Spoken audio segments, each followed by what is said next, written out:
Today, there are very important changes on the front of the Ukrainian-Russian war. It has become known that North Korea will be sending its troops to Ukraine to fight on the side of Russia. The DPRK may send up to 100,000 of its troops to help Russia in its war against Ukraine, and this will definitely become a big problem for Ukraine.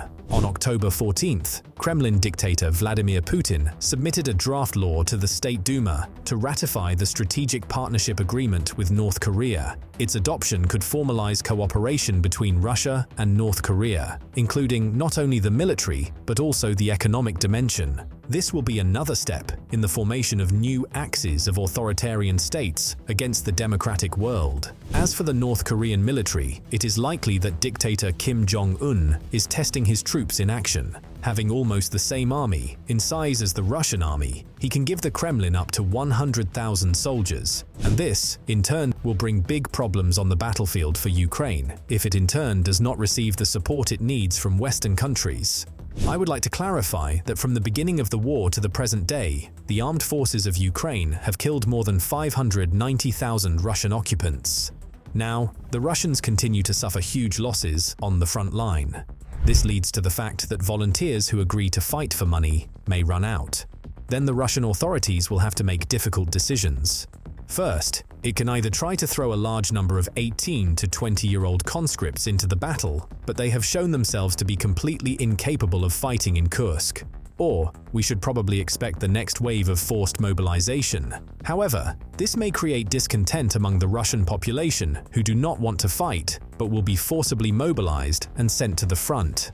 Russia is also actively recruiting mercenaries in 4 African countries. Russia has created a special unit that recruits mercenaries in several African countries. The press service of the main intelligence directorate said that mercenaries are offered $2,000 for signing a contract. They promise a monthly allowance of $2,200, medical insurance, and a Russian passport for the soldier and his family members, Ukrainian intelligence officers said. A specially created unit under the Russian Ministry of Defense is recruiting Africans to participate in assaults on Ukrainian soil. It is recruiting manpower in Central Africa, particularly in Rwanda, Burundi, Congo, and Uganda. Currently, a large number of citizens of Asian and African countries are fighting on the side of the Russian army. Foreign mercenaries are being trained in Russia, who are then sent to Ukraine. Russian special services are also actively recruiting citizens of Syria, Nepal, and Central Asia. African volunteers fighting under contract have been in the combat zone before, but now, due to the heavy losses at the front, they have begun to be actively deployed to the front. Speaking of the front, the situation there is extremely difficult. Over the last day, 198 combat engagements were registered along the entire front line. The situation is the most difficult in the Pokrovsk sector.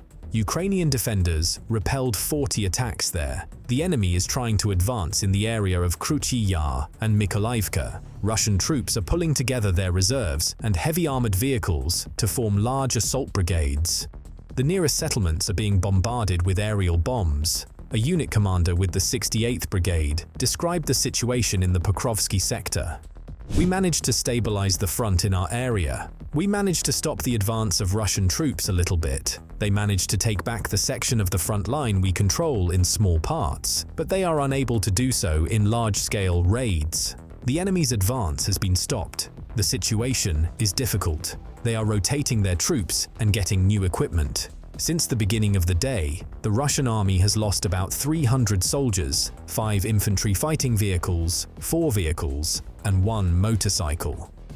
In the Kurakhove sector, the invaders made 50 attempts to break through the Ukrainian defense near the settlements of Izmailivka, Hirnik, Zoryane, Kurakhivka, and Sukhorine. The enemy managed to advance slowly from the village of Sharp to Ostrovske. The occupants are also trying to force Ukrainian defenders out of Maximilianivka and Heorhivka. If this sector is successfully captured, the occupiers will have a direct road to Kurakhove. In this way, the Russians want to surround the Ukrainian military and then launch an offensive from all sides simultaneously. Ukrainian defenders are strictly forbidden to allow this. Therefore, fierce battles for each sector of the territory are going on around the clock.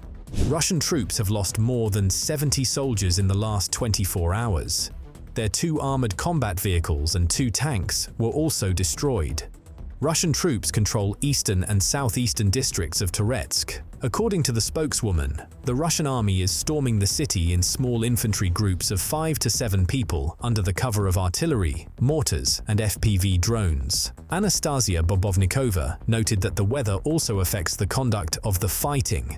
In particular, during daylight hours, the Russian army attacks more and uses FPV drones. At the same time, rain, wind, and fog interfere with the work of the military and the use of drones. The situation in Toretsk is really difficult. It is dynamic and changing all the time. The fight is literally for every entrance, every street. We can see that the eastern and southeastern districts of the city are now occupied by the enemy, but other parts of the city are actively fighting for. "We are holding back the enemy there," said Anastasia Bobovnikova. Russian troops are not using any military equipment in this area, the spokeswoman clarified. In total, Ukrainian defenders neutralized 1,210 Russian invaders over the last day. The enemy also lost 13 tanks, 44 armored combat vehicles, 9 artillery systems, 10 operational and tactical drones, a cruise missile, 32 vehicles, and 4 units of special equipment.